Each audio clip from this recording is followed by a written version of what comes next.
Muy buenas noches, hermanos. Comenzamos el estudio ya. Bueno, hoy día retomamos, después de un receso de 3 semanas, el estudio del día miércoles. Y para recordar solamente que estamos trabajando con este estudio en lo macro que se llama la Biblia, la palabra de Dios. La Biblia, la palabra de Dios. Y está basado en el Salmo 138, 2, que si lo puede leer mi hermano Cristian. Salmo 138, 2.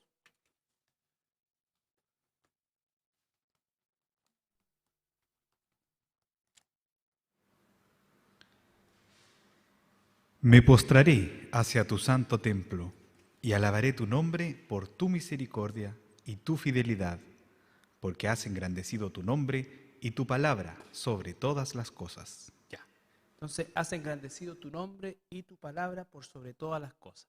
Eso es muy importante porque implica el hecho de que cuando nosotros nos referimos a Dios, nos referimos también al mismo estatus en relación a su palabra. Entonces, no puedo pensar en honrar a Dios despreciando su palabra o creer en Dios negando su palabra. Eso es fundamental. Ahora, nosotros podemos encontrar en el mundo personas que normalmente dicen creer en Dios, pero no creen en la Biblia o tienen reparos en contra de la Escritura. Eso obviamente en un cristiano, en alguien que verdaderamente ha nacido de nuevo, es un imposible. Ahora, el cristiano siempre va a aprender de la Biblia y tiene que ir creciendo en el conocimiento, pero no tiene una mentalidad ni tiene un prejuicio, digamos, en contra de la escritura en relación a su veracidad. ¿Ya? Y en función de esto, por eso es que esto es algo que nosotros tenemos que verlo siempre en el contexto de que somos hijos de Dios, de que el Espíritu Santo mora en nosotros y es el Espíritu Santo el que dice que nos guía a toda verdad. Nosotros creemos en la Escritura como la palabra de Dios porque Dios vive en nosotros. Esa es la razón, ¿ya? No porque seamos mejores ni tengamos mayor inteligencia. Entonces, como concepto, aprendimos acerca de la suficiencia. Es fundamental saber que Dios ha dado una revelación suficiente, no total. Nosotros no pretenderíamos encontrar que la Biblia contiene todo lo que es Dios. Eso es imposible porque partimos de la base que Dios es infinito. Pero es la revelación suficiente que Dios ha entregado a los seres humanos para el plan de salvación. Y cuando somos ya salvos, dice que es todo lo que necesitamos para la vida y la piedad. ¿Ya? Esto va de la mano, por supuesto, con la autoridad de la Biblia, que aprendimos primero acerca de la suficiencia, porque obviamente si no hay una claridad en cuanto a la suficiencia, la autoridad se va a ver afectada de la escritura. La autoridad de la Biblia también es fundamental para nosotros recordarnos como cristianos que eso implica que la Biblia no es sugerente, sino que es mandante. ¿Ya? Tiene una connotación de autoridad y de autoridad total. Autoridad total, autoridad última, como queramos nosotros llamarlo, pero no es una autoridad más, es la autoridad. ¿Ya? Y lo que vamos a ver el día de hoy es el tercer aspecto, que es la inerrancia de la Biblia. ¿Ya? Todos estos son conceptos, del primero al cuarto, son conceptos que también se le denominan atributos de la Biblia, así como existen atributos de Dios, existen atributos de la palabra de Dios. ¿Por qué? Porque hablar de la palabra de Dios es hablar de Dios. El nombre de Dios, o sea, Dios mismo y su palabra, ¿ya? Al mismo nivel. Y la palabra es suficiente, tiene toda la autoridad, es inerrante y es concordante. La última parte tiene que ver ya con la segunda parte de 2 de Timoteo 3, 16, el versículo 17, que nos habla de la parte principalmente aplicativa. ¿Ya? Bueno, todo este material está, ¿no es cierto? Y es lo que hemos visto acerca de la suficiencia y la autoridad de la Escritura.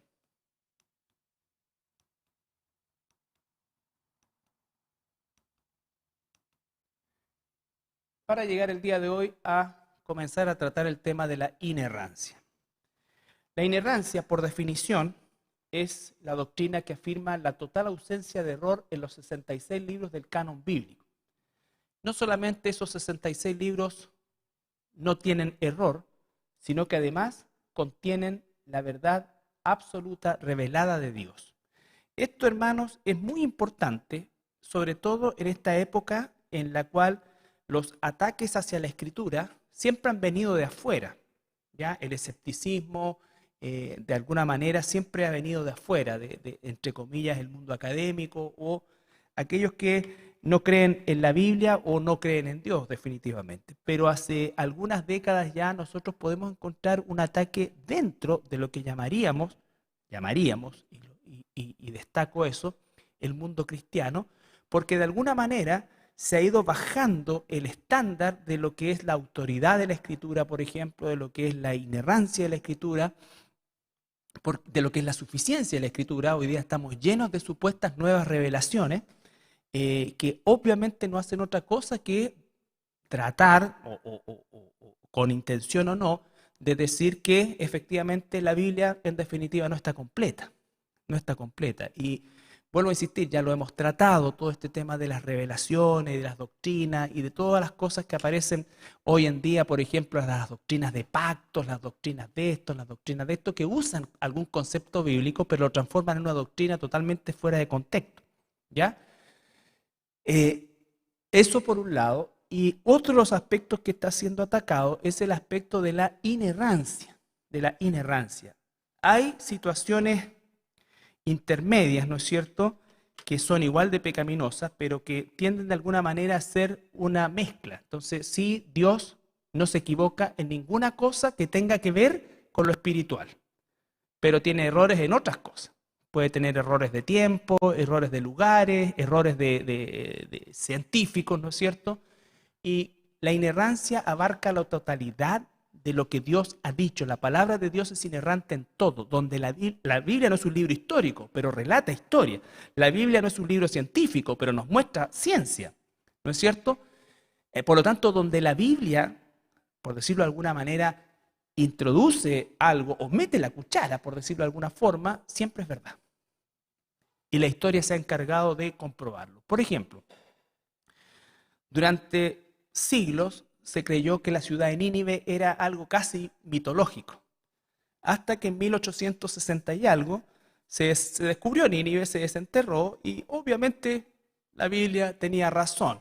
Y así tenemos una serie de ejemplos a nivel científico, a nivel arqueológico y en toda ciencia, en toda declaración, no solamente desde el punto de vista de lo que nosotros pudiéramos llamar espiritual. La Biblia no es un libro religioso. La Biblia es la palabra de Dios, ¿ya? Y es absolutamente inerrante. Puede que yo no entienda algo que la Biblia dice en su totalidad, y de hecho es así. Pero recuerden que la Biblia no fue dada por Dios para que la entendiéramos como primera cosa. No fue dada para que la obedeciéramos, ¿ya? Dios hace cosas o nos muestra cosas en la Escritura que no necesariamente nosotros ni siquiera quisiéramos o pudiéramos compartir. Normalmente, si lo ponemos bajo nuestro escrutinio, quizás lo hubiésemos hecho de otra manera, ¿no es cierto? Habríamos hecho, si yo fuera Dios, tenemos esa frase casi acuñada en el mundo, habría hecho esto, esto, otro. Pero no es, la Biblia no trata de justificar las acciones de Dios. La Biblia cuenta las acciones de Dios y los propósitos que Dios tiene. ¿Se entiende? ¿Vamos bien ahí? Entonces, este concepto de la inerrancia es fundamental. Es fundamental. ¿Ya? Bueno, la doctrina de la inerrancia, por supuesto que es inseparable, está absoluta e inseparablemente asociada a la suficiencia y a la autoridad. Nosotros las aprendemos de manera separada para un mejor entendimiento, pero todas funcionan en una unidad. O sea, es suficiente, si no es suficiente, no tiene autoridad, si no tiene autoridad, no es suficiente, y si tiene autoridad, tiene que estar sin errores. La Biblia es la única que goza de infalibilidad. La Biblia, cuando un pastor, una persona o tú la enseñas, es una ley infalible en labios falibles. Por eso es que es tan importante el que nosotros escudriñemos y estemos siempre, siempre aprendiendo, porque cuando se deja de ejercer la responsabilidad de escudriñar la Escritura, entonces comenzamos a ser falible a la persona o infalible a la persona y pasamos por alto la Escritura. A veces uno no se explica por qué ocurren cosas tan aberrantes en lugares, entre comillas, llamados cristianos. Bueno, la razón es porque la gente ya abandonó la Escritura y en el púlpito se abandonó hace rato, ¿ya? Pero no existe ese filtro necesario, ¿no es cierto? Que no es colar un mensaje, sino que es estar atento a que se use la Escritura, a que cuando se te fundamente algo, se te fundamente con la Escritura, ¿ya? Idealmente, cuando preparamos un estudio o lo que sea, tomamos secciones del Antiguo, del Nuevo Testamento para explicar algo, ¿no es cierto?, en función de esa Escritura. Entonces, esta inerrancia que proviene de la inspiración, recuerden ustedes que la inspiración es el acto sobrenatural que Dios hizo con los agiógrafos, que es el nombre que se le da a los escritores bíblicos, para usarlos como instrumentos sin anularlos. No es que a Pedro se le ocurrió escribir una palabra para describir algo, no. El Espíritu Santo tomó una palabra que había en la cabeza de Pedro para escribir algo. ¿Estamos? No es la inspiración que nosotros a lo mejor tenemos, que el artista mira algo y se inspira y escribe una canción o un poema, no. El hombre queda separado de esa inspiración, pero no queda anulado. Por eso es que es algo único. No es homólogo a la inspiración que nosotros entendemos en el mundo. Tampoco es una posesión en la cual la persona se anula, ¿ya? Pero es inspirado el texto, es inspirado el escritor y por lo tanto el contenido de esa escritura es verdad, completamente. Jesús dijo, ni una coma ni una tilde pasarán. ¿Por qué? Porque la coma, la tilde, es inspirada por Dios. ¿Estamos? Eso es una visión ortodoxa de la Escritura. No existe una cosa liberal de la Escritura. Cualquier cosa que no sea ortodoxa de la Escritura es pecado. ¿Ya? La Biblia es inerrante. La Biblia nunca se equivoca. Nunca, jamás se equivoca. Según de Timoteo 3:16, el texto es inspirado.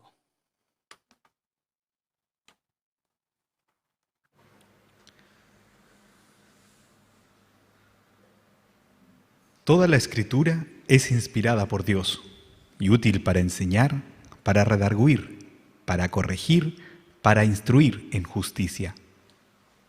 Ya. Toda la Escritura. O sea, cada palabra que escribió el autor humano llamado agiógrafo es inspirada por Dios. Inspirado también el escritor.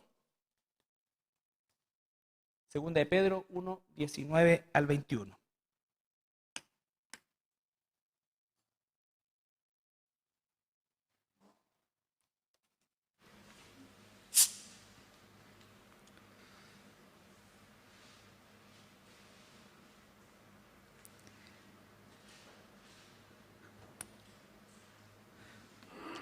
Tenemos también la palabra profética más segura, a la cual hacéis bien en estar atentos como a una antorcha que alumbra el lugar oscuro, hasta que el día esclarezca y el lucero de la mañana salga en vuestros corazones, entendiendo primero esto, que ninguna profecía de la Escritura es de interpretación privada, porque nunca la profecía fue traída por voluntad humana, sino que los santos hombres de Dios hablaron siendo inspirados por el Espíritu Santo. Nunca hablaron por su cuenta, fueron inspirados por el Espíritu Santo. Y lo que quedó plasmado en la Escritura también es 100% inspirado por el Espíritu Santo, por Dios. ¿Ya? aunque la persona no es anulada, no hay nada en lo cual la persona intervenga. Pero sí Dios usa la cultura de la persona, el lenguaje de la persona, lo que la persona tiene. ¿Me explico? Si tú trabajas si uno de los apóstoles hubiese sido comerciante, habría tenido un lenguaje comerciante, ejemplo de comerciante, algo que está en la mente de él, pero es el Espíritu Santo el que recorre ese cerebro y saca lo que debe. ¿Estamos? Esto, hermanos, nos lleva al punto cúlmine, entonces, que siendo la escritura inspirada, siendo el escritor inspirado, todo el contenido de la revelación es verdad. Salmo 119, 142.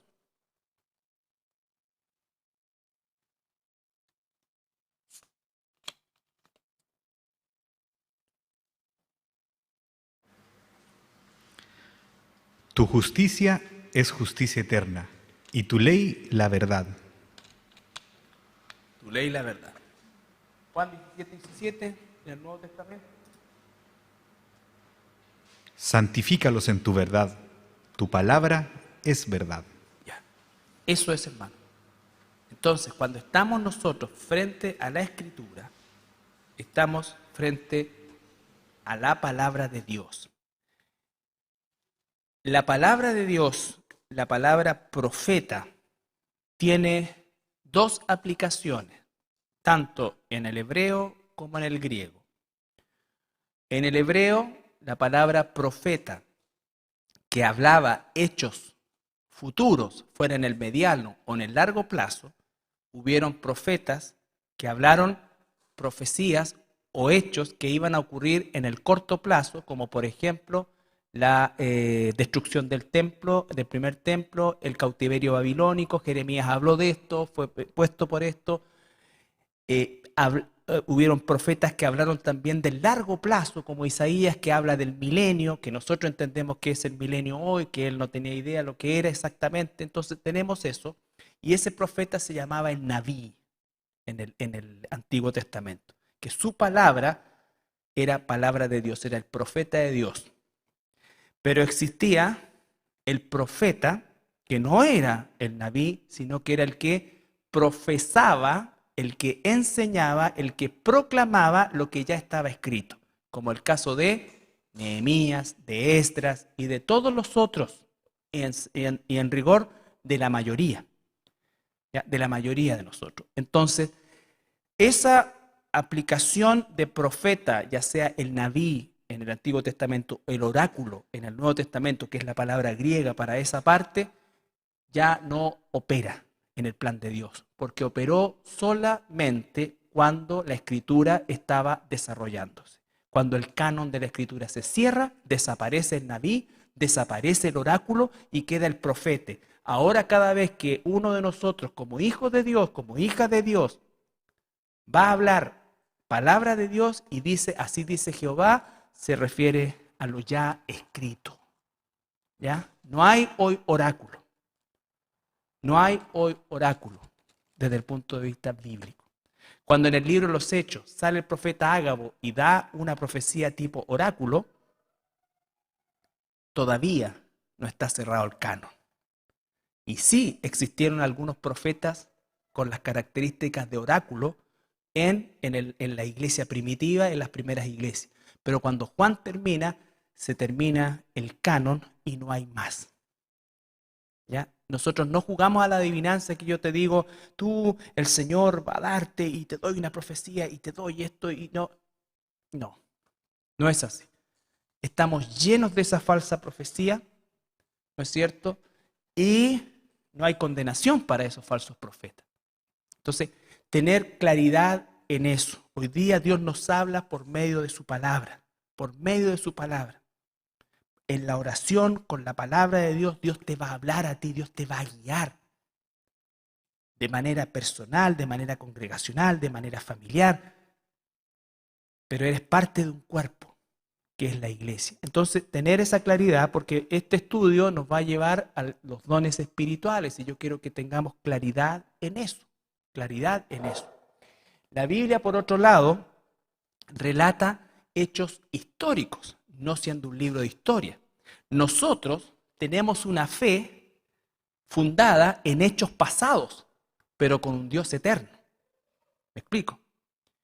Cuando nosotros no entendemos que el estudio de la Escritura implica buscar al Dios de la Escritura y no tratar de reproducir los hechos de la Escritura, estoy equivocando. Hubo un Pentecostés y no hay otro Pentecostés.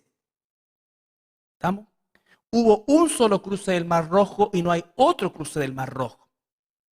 Pero el Dios que hizo que Moisés abriera las aguas, el Dios que hizo descender el Espíritu Santo de esa manera, es el mismo Dios que está hoy aquí con nosotros y en nosotros. ¿Ya?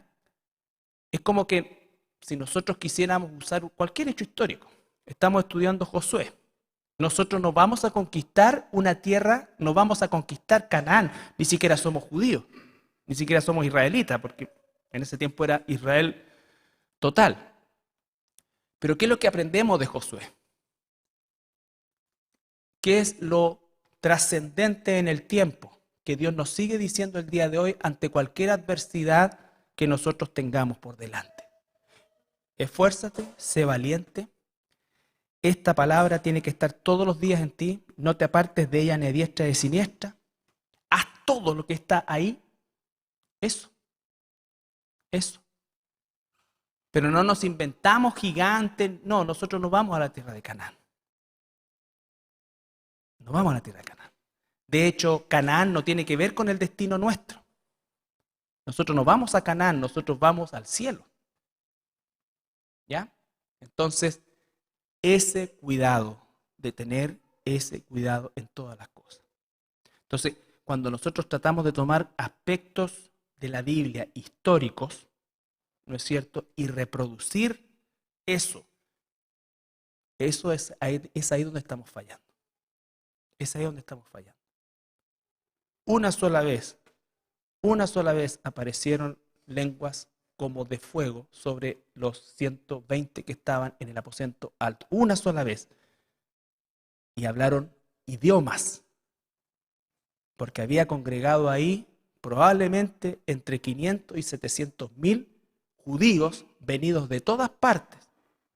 Y ahí lo describe elamita, de lo que es hoy día Irán, de Mesopotamia, de la parte de Roma, de la parte griega, de muchas partes que no hablaban el hebreo. No hablaban el hebreo, que era el idioma en que se estudiaba o se leía la Biblia. Y dice que el Espíritu Santo usa personas para hablar un perfecto persa, un perfecto griego, un perfecto latín, un perfecto el idioma que haya sido. Ahí los nombra. Son por lo menos 10. Con el propósito de proclamar las maravillas de Dios. No hay otro. Más adelante se encuentra con 2 o 3, ¿no es cierto?, que hablan idiomas también. Y hay otro propósito en ese que lo vamos a ver en su oportunidad. Pero de ahí en adelante no hay otro. No hay otro. ¿Qué pasa después cuando Pedro predica en el capítulo 2, ahí mismo? Dice que se bautizaron ¿cómo? 3.000. Y ninguno habló otro idioma. Ninguno habló otro idioma. Es el hecho histórico que marca un hito, un antes y un después de Pentecostés, un antes y un después de la cruz de Cristo, un antes y un después del diluvio. Entonces, entender que cuando nosotros estudiamos la Escritura, toda la Escritura es verdad, pero no toda la verdad de la Escritura puedo yo pretender usarla.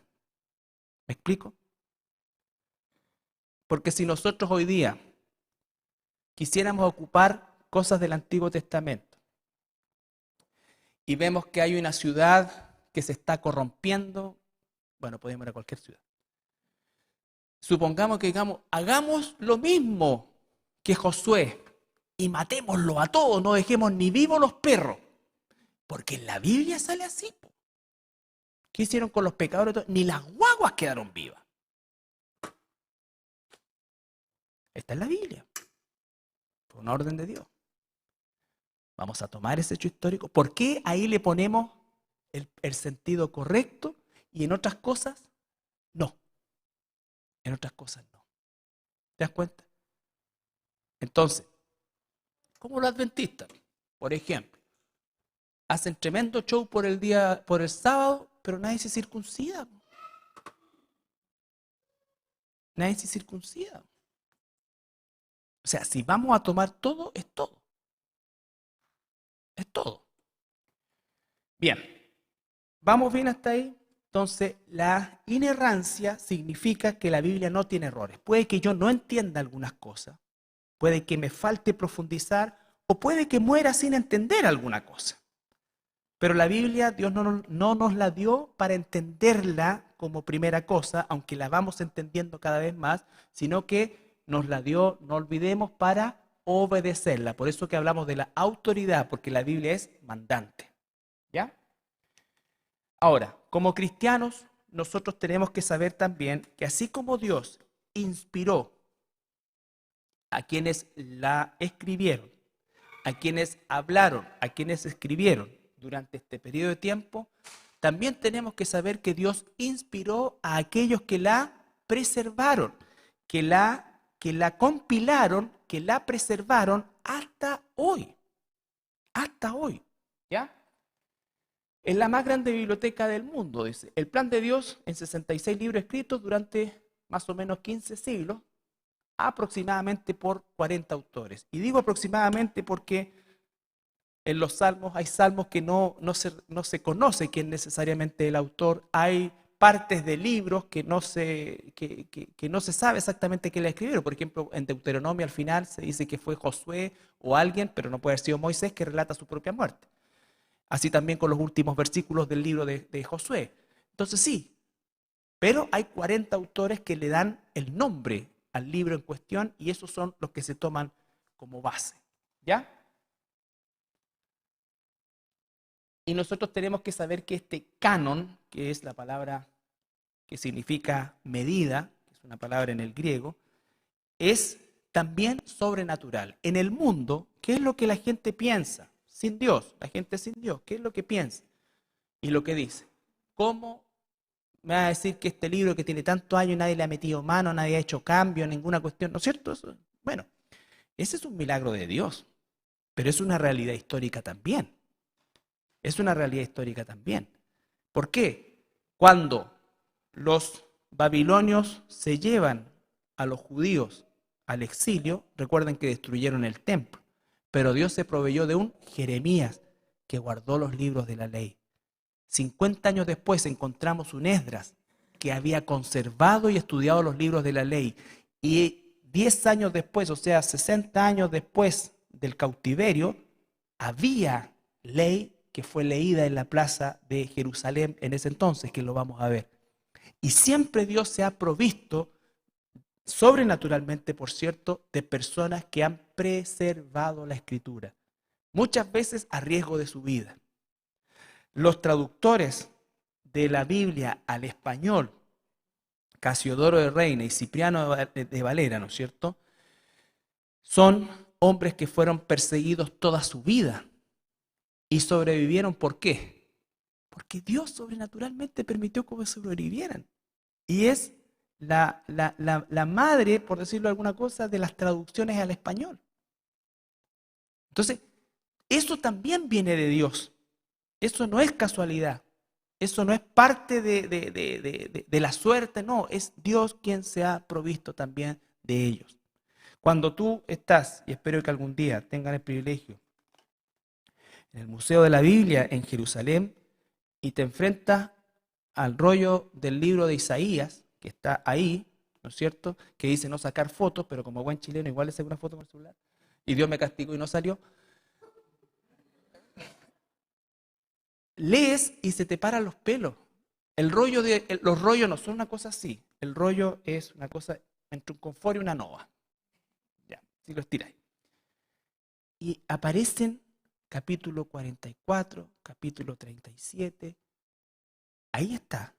Y tú lees la Biblia, que te dejan ahí ejemplares en varios idiomas, y lo lees y es lo mismo. Lo mismo. Y esa es una copia que tiene por lo menos 200 años antes de Cristo. Antes de Cristo. Jesús leyó Isaías de la Septuaginta. Entonces, la veracidad, la inerrancia y la perfección de la Biblia, de las copias de la Biblia, no son porque los escribas eran súper prolijos para hacerlo, que lo eran. Era porque Dios cuida el proceso.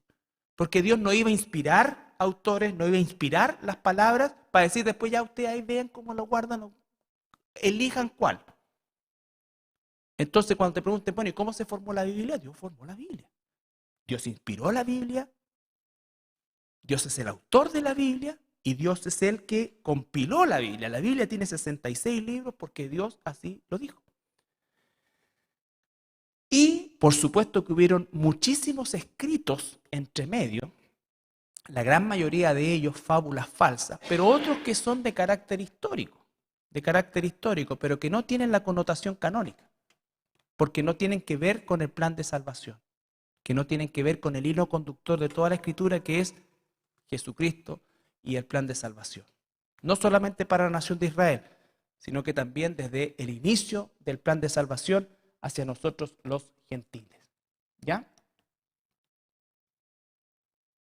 Cuando hablamos de los libros canónicos nos referimos a aquellos que entendemos tienen la autoridad divina y que comprenden nuestra Biblia. Esa es la enseñanza para nosotros como cristianos. En el mundo encontraremos siempre la sospecha, desgraciadamente la ignorancia muchas veces, ¿no es cierto? Pero por supuesto que nosotros no vamos, por eso es que nosotros no tratamos de convencer a las personas que la Biblia es verdad. ¿Ya? Nosotros tenemos que predicarles el Evangelio, hablarles de Jesús. Pero aunque nosotros le demos una clase de que la Biblia es verdad con todos los argumentos que existen de sobra, quien nos da a nosotros la convicción de que es verdad es el Espíritu Santo. Y mientras no esté el Espíritu Santo en esa persona, no va a aceptar la veracidad de la Biblia. Puede aceptar que la Biblia tiene algún grado de utilidad, que tiene algunos principios interesantes, que es increíble arqueológicamente, pero obviamente eso no salva a las personas. Lo que salva a las personas es que el Espíritu Santo le conceda arrepentimiento y desde ahí va a considerar la Biblia como la palabra de Dios. ¿Ya? El canon del Antiguo Testamento o escrituras hebreas, ¿no es cierto?, es algo que se comenzó o se compiló de manera definitiva por intermedio del sacerdote Esdras. El sacerdote Esdras, durante un periodo cercano a los 20 años, ¿no es cierto?, en su regreso a Jerusalén, y en verdad Esdras no es que regresó a Jerusalén, sino que Esdras fue a Jerusalén porque lo más probable es que Esdras haya nacido durante el exilio babilónico. ¿Ya? Él regresa 50 años después de la primera incursión que fue por Zorobabel. Entonces, Esdras viene a Jerusalén y él, una de las tareas a las que se dio fue justamente a compilar lo que es el Antiguo Testamento, lo que nosotros llamamos el Antiguo Testamento, lo que es la Tanaj para ellos, que es todos los escritos de Dios, que es lo que significa. ¿Ya? Esto lo hizo en el siglo V a.C., y él hizo esta separación, la Torá, que son los primeros 5 libros de la ley, o el Pentateuco, Génesis, Éxodo, Génesis, Éxodo, Levítico, Número, y Deuteronomio, que es la repetición de la ley para la generación que había nacido en el desierto. Los Nebeim, o profetas, y los Ketubim, donde enmarcó todos los otros escritos, Salmos, Eclesiastés, en fin. ¿Ya? Entonces, esta compilación es lo que se determina como el canon del Antiguo Testamento. El canon del Antiguo Testamento. Ahora, siglos después, ese canon es confirmado en el Concilio de Jamnia. ¿Qué pasó aquí? Recuerden que el año 70 los judíos se levantaron en rebelión contra Roma. Y Roma los aplastó, incendiando y destruyendo definitivamente el segundo templo, pero esa guerra duró aproximadamente 30 años. En el exilio, una vez más, Dios se proveyó, ¿ya?, de hombres que preservaran esto. Y entonces de la dispersión, todos los que salieron a la dispersión, todos salieron con su copia del Antiguo Testamento completa. ¿Ya? Del Antiguo Testamento completo. La próxima semana vamos a ver el Nuevo Testamento. La evidencia, por supuesto, apunta a que el canon del Antiguo Testamento ya estaba fijo en los tiempos de Jesús. Vamos a ver cómo Jesús usó el Antiguo Testamento. ¿Ya? Entonces, volviendo acá, vamos a ver Éxodo 40:20. Cómo es que Dios siempre preservó y dejó el primer testimonio de toda la ley y los profetas, que son los 10 mandamientos. Jesús posteriormente dijo, toda la ley y los profetas se resumen en amarás al Señor con todo tu corazón, con toda tu mente, con todas tus fuerzas y a tu prójimo como a ti mismo. Y eso no es otra cosa que el resumen de los 10 mandamientos. Y los 10 mandamientos no son otra cosa que el resumen de toda la Escritura. Toda la Escritura es cómo agradar a Dios, cómo relacionarnos con Dios y cómo relacionarnos con el prójimo. ¿Recuerdan el primer mandamiento? ¿Cómo? No te harás imagen. El segundo. El tercero.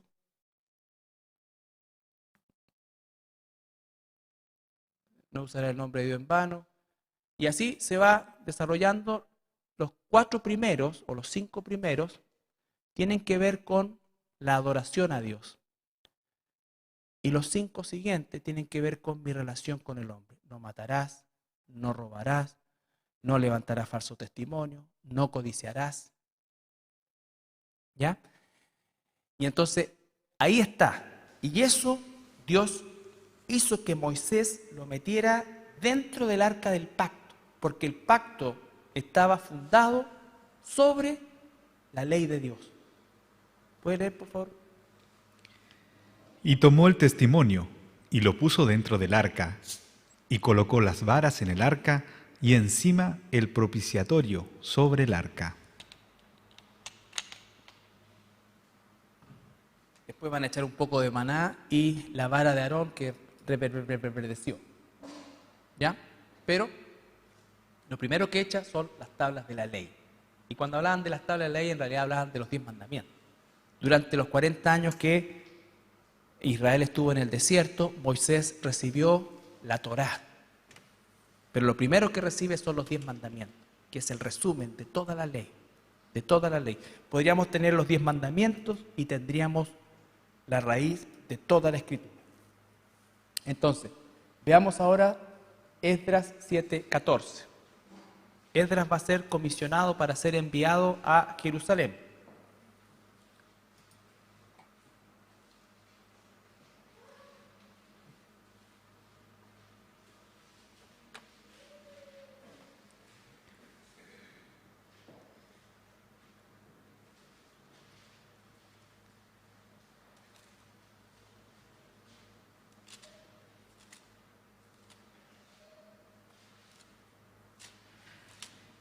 Porque de parte del rey y de sus 7 consejeros, eres enviado a visitar a Judea y a Jerusalén, conforme a la ley de tu Dios que está en tu mano. Conforme a la ley de Dios que está en tu mano. Esdras fue el que Dios usó para preservar la Escritura. Han pasado 50 años y Esdras entonces ahora va a Jerusalén y lleva la ley de Dios. Hay una distancia entre Esdras y Nehemías de más o menos 12 o 13 años entre la llegada de uno u otro. Todavía no se ponen de acuerdo si fue primero Esdras o Nehemías. El punto es que fueron contemporáneos y ambos sí están presentes en este hecho histórico que marca el regreso de Israel a Dios. Porque una cosa era regresar a la tierra, pero otra cosa era regresar a Dios. Nehemías 8:1.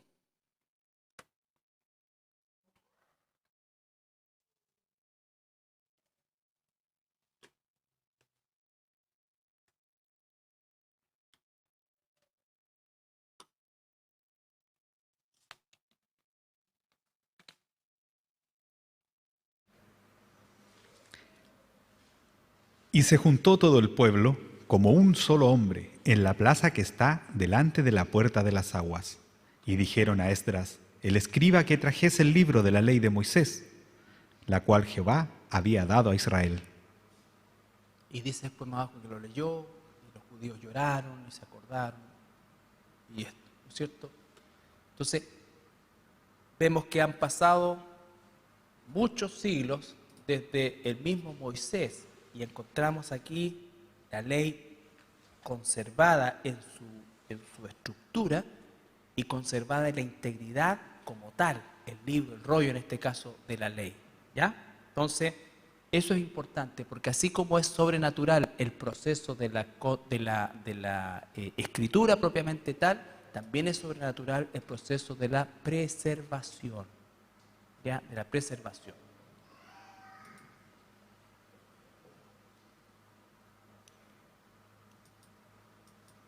Ya.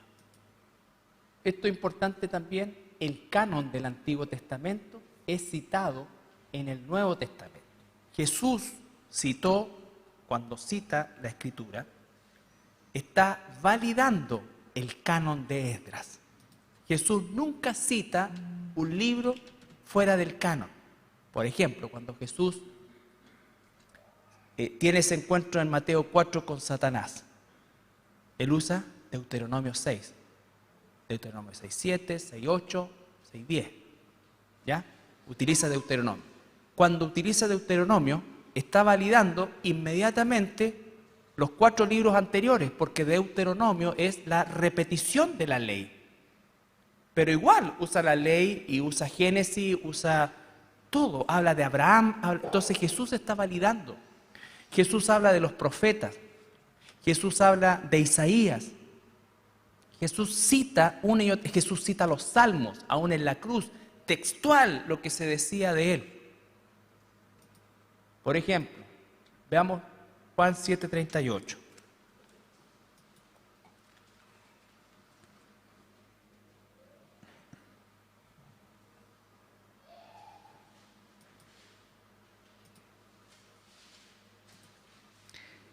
El que cree en mí, como dice la Escritura, de su interior correrán ríos de agua viva. ¿Qué escritura es esa? Ahí puede salir la referencia abajo.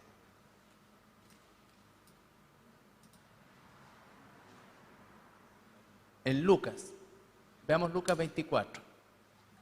Recuerden que cuando Jesús está hablando de la Escritura, está hablando del Antiguo Testamento. No hay Nuevo Testamento todavía. Lucas 24.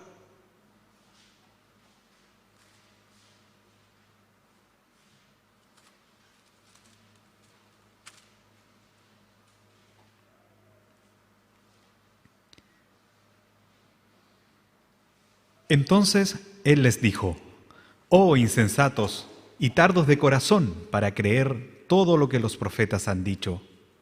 ¿No era necesario que el Cristo padeciera estas cosas y que entrara en su gloria? Y comenzando desde Moisés y siguiendo por todos los profetas, les declaraba en todas las Escrituras lo que de él decían. ¿Se dan cuenta? Por eso es que el canon está en dirección del Mesías.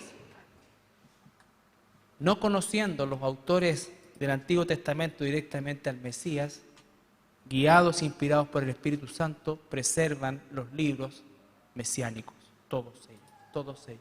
Jesús va caminando de Emaús de manera velada con estos 2 discípulos y les hace un sermón completo, un panorama del Antiguo Testamento en todos los sitios y lugares donde se hablaba de él. Y así vamos a seguir viendo la próxima semana cada uno de estos pasajes, porque nosotros tenemos que tener convicciones escriturales.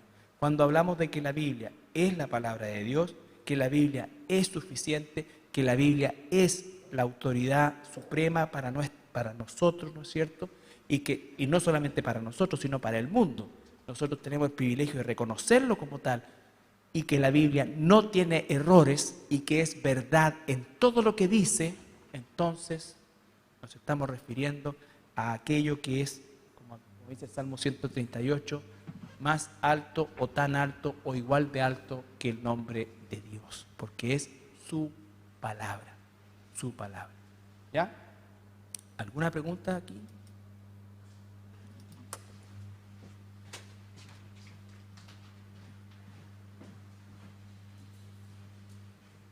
Ok.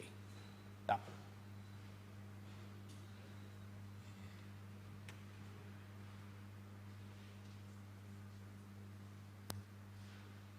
Guito, ¿puedes orar tú para finalizar?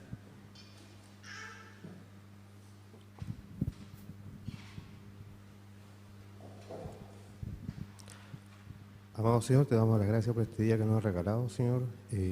También, Señor, también estamos siempre confesando nuestros defectos, nuestros pecados, Señor, en las cosas en las cuales no lo hemos agradado en cada día, Señor. Por eso estamos siempre buscando su palabra, Señor, para que nos pueda corregir, nos pueda enderezar en sus caminos, Señor.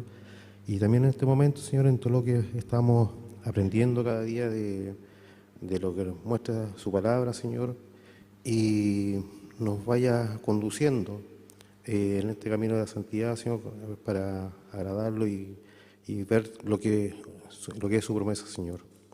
También, Señor, le pido que en este momento también nos devuelva a nuestras casas, a nuestros hogares, Señor, a proteger nuestro descanso, Señor, y emprender un nuevo día mañana. Eso, Señor, se lo dejamos en sus manos, Señor, en el nombre de su Hijo amado Jesús. Amén.